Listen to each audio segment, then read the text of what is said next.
ధనస్సు వారికి గనక చూసుకున్నట్లయితే కనీసం ఈ 2026 సంవత్సరంలో అయినా మనకు సక్సెస్ వస్తుందా అనేటువంటి సంశయం అందరికి పట్టుకుంది.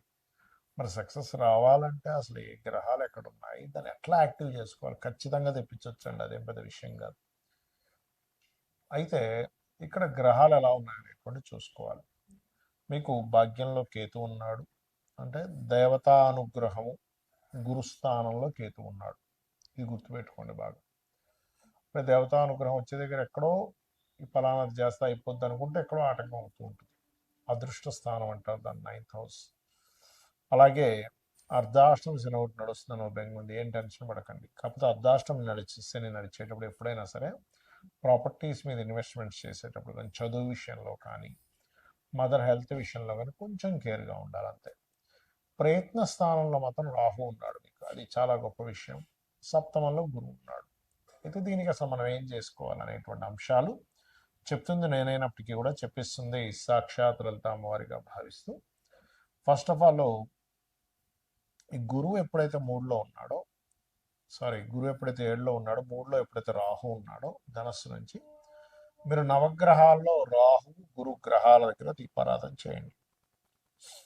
రాహు దగ్గర వీలైతే నువ్వుల నూనె, గురువు దగ్గర వీలైతే స్వచ్ఛమైన ఆవు నెయ్యి దొరకకపోతే నువ్వుల నూనెతో చేయండి, తప్పేం లేదు. దీంతో పాటు అర్ధాష్టం శని నడుస్తుంది కాబట్టి శని గ్రహం దగ్గర కూడా చేయండి.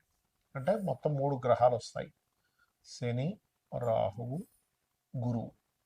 ఈ 3 గ్రహాల దగ్గర దీపారాధన చేసి చక్కగా ఆ నవగ్రహాల చుట్టూ, ఆ 3 గ్రహాల చుట్టూ తిరగడం కుదరదు కాబట్టి నవగ్రహాల చుట్టూ ఒక్క 9 ప్రదక్షిణాలు భక్తి శ్రద్ధలతో చేసి, మీకు అదే ఆలయంలో స్వామివారు అమ్మవారు ఇంకా వెళ్ళైతే శక్తి దేవతలు ఉంటాయి, అంటే లక్ష్మీ నరసింహస్వామి కావచ్చు, అలా ఆంజనేయ స్వామి కావచ్చు, సుబ్రహ్మణ్య స్వామి కావచ్చు, ఇట్లా ఉంటే ఇంకా బెస్ట్ మీకు. ఇంకా లక్ష్మీ నరసింహ ఆలయంలోనే మనకి నవగ్రహాలు ఉన్నాయంటే అంటే అక్కడికి వెళ్ళండి. చక్కగా వారి చుట్టూ ఒక 3 ప్రదక్షిణాలు చేసుకొని మీరు ఏం చేస్తారంటే 2 నామాలు చెప్తాను, అవి చేయండి కూర్చొని అక్కడ. ఒకటి ఓం దుమ్ దుర్గాయ నమః, రెండవది ఓం దత్తాత్రేయాయ నమః, ఓం ద్రాం దత్తాత్రేయాయ నమః అని కూడా చేసుకోవచ్చు, తప్పేం లేదు. ఇది చేయండి. అదేవిధంగా గోవులకి బెల్లము మరియు వీలైతే మీరు ఒక్కసారి ఈ మొత్తం సంవత్సరంలో కనీసం ఒక 2-3 సార్లు అయినా కనీసంలో కనీసం గణపతి ఒక క్షేత్రాలకు వెళ్ళండి. ఎందుకంటే ఇక్కడ 9వ స్థానంలో ఎప్పుడైతే కేతు ఉన్నాడో ఆ కేతువు యొక్క పాజిటివ్ ఎనర్జీ మీకు కావాలి. అక్కడ ఏమవుద్దంటే ఒక్కోసారి సొంత వాళ్ళు ఆపేస్తూ ఉంటారు, గైడ్ చేసే వాళ్ళే బ్రేక్ వేస్తూ ఉంటారు 9th హౌస్లో కేతు ఉన్నప్పుడు. ఒక్కోసారి ఫాదర్ వైపు నుంచి వస్తుంటుంది కొన్నిసార్లు ఆటంకాలు. కాబట్టి అలా రాకుండా ఉండడం కోసం ఇది చేయండి.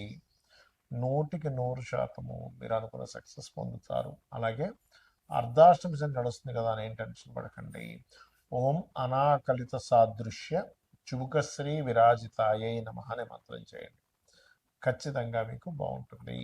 అయితే ఇక్కడ ఏంటంటే చాలా మందికి అర్థం కాని విషయం, అసలు ఎందుకు మేము చేసే ప్రయత్నం ఏది కూడా సక్సెస్ అవ్వట్లేదు.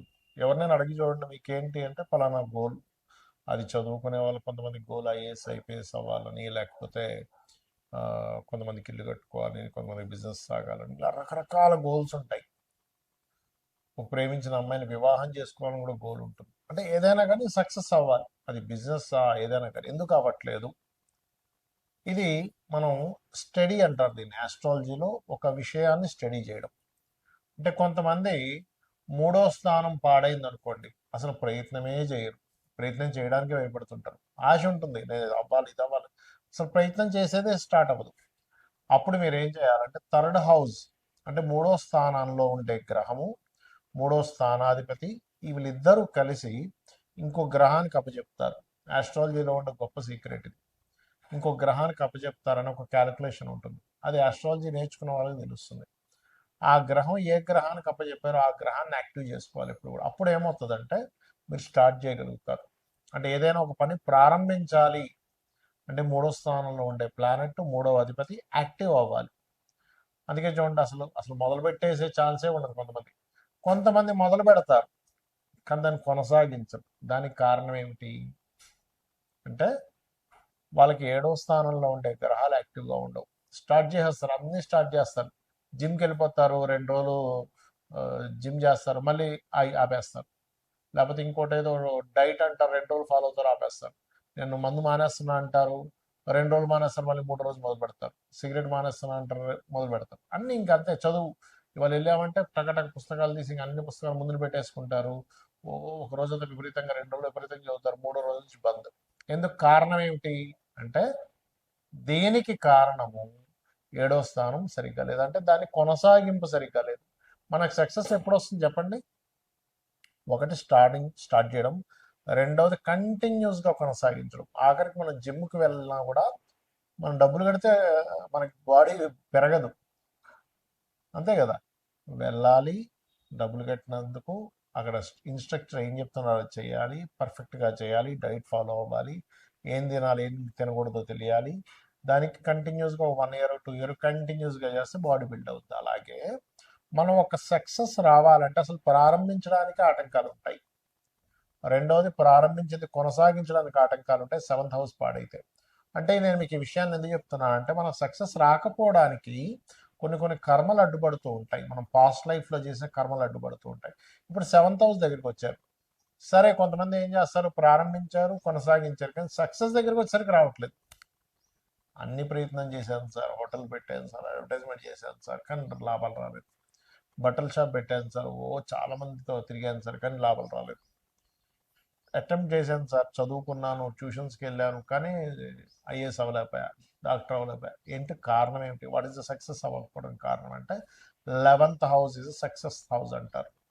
అంటే 11వ స్థానం కనుక మీకు పాడైంది అంటే, అది అసలు పండు చేతికి ఫలం వచ్చే టైంకి రాదు అని అర్థం. దాన్ని యాక్టివ్ చేయాలి. ఈ రెండు సహజంగానే 3, 7 స్థానాలు యాక్టివ్గా ఉంటే 11 ఆటోమేటిక్గా యాక్టివ్ అయిపోద్ది. కానీ కొన్ని సార్లు 11th హౌస్ కూడా డియాక్టివ్ అయి ఉంటుంది. కొంతమందికి ట్రిగర్ అవ్వదు, ఎంత మనం ట్రిగర్ చేస్తున్నా ట్రిగర్ అవ్వదు. అప్పుడు శాస్త్రాలు చెప్పింది ఏమిటి? అసలు ఏం చేస్తే ట్రిగర్ అవుతుంది?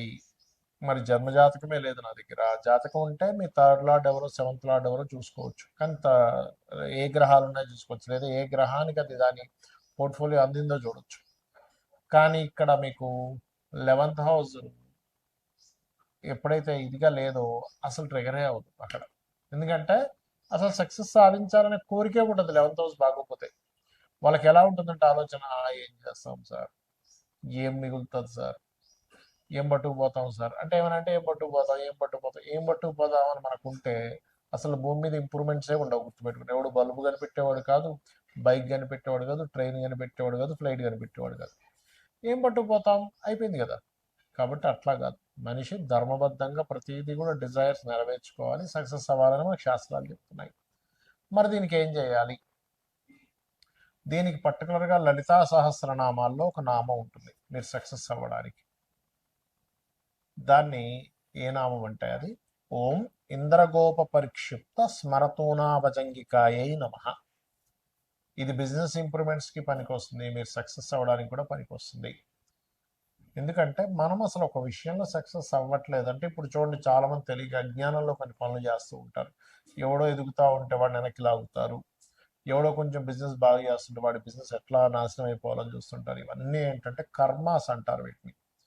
మనకి ఇవన్నీ కర్మలు చుట్టుకుంటూ ఉంటాయి. ఆ జన్మలో వాడు అనుభవించలేదని వెంటనే నెక్స్ట్ జన్మకి షిఫ్ట్ అయిపోతాయి. కాబట్టి దయచేసి శాస్త్రంలో చెప్పిన విషయాన్ని మనం పాటించాలి. పరోపకారం పుణ్యం, పరపీడనం పాపం. ఇంకోటిని పీడించు తింటున్నామంటే అది పాపం కిందకి మనకి జమ అయిపోతుంది. ఇంకోటికి మనం సహకరించామంటే అది పుణ్యం కిందకి వస్తుంది. కాబట్టి చేయకండి దయచేసి. మరి జాతకం లేదు, ఏ గ్రహాల దగ్గర పెట్టాలి? బుధ శుక్ర గ్రహాల దగ్గర దీపారాధన. ఇప్పుడు గురువు కూడా మిథునంలో, న్యాచురల్ మిథునంలో గురువు ఉన్నాడు కాబట్టి గురు శుక్ర బుధ ఈ 3 గ్రహాల దగ్గర దీపారాధన చేసి, ఇప్పుడున్న ఈ 2026లో నేను చెప్పినటువంటి, ఇందాక నేను చెప్పిన మంత్రం ఏదైతే ఉందో, లలితాహాస్త్ర నామం ఓం ఇంద్రగోప పరిక్షిప్త స్మరతోనా భజంగికాయ నమః చేస్తూ మీరు దుర్గా ఆలయానికి వెళ్ళండి. ఈ సంవత్సరం ఖచ్చితంగా, అంటే గణపతి దుర్గా 2 ఆలయానికి వెళ్తూ ఉండండి.